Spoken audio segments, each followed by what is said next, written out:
Ito yung washer na nakalagay dito dati.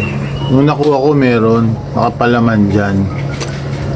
So every time na bumabagsak ako, napapwersa siyang umangat, bumaba.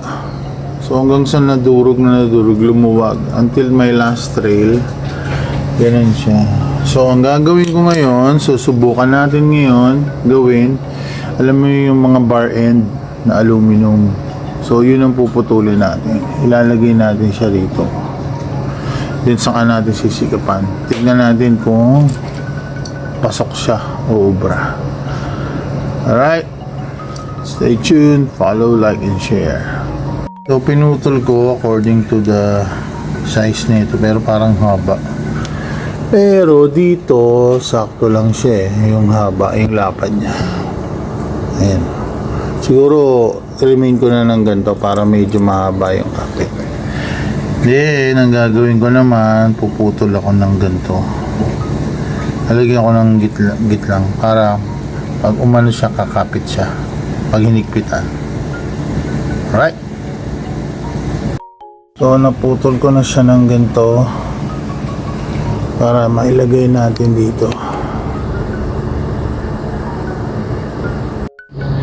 So, ayan. Pasok na siya. Kabit na lang natin to. So bubukayin ko pa to ng konti. So gamitan natin siya ng blowtorch para lumambot, and then sisingit natin yung para bumuka. So ayan na mga ka-hyper, tornilyo na lang ang kulang. Okay, so ayan na. Balutan na natin ng aluminum washer gamit ang bar end na yung aluminum, yung pang-lock doon.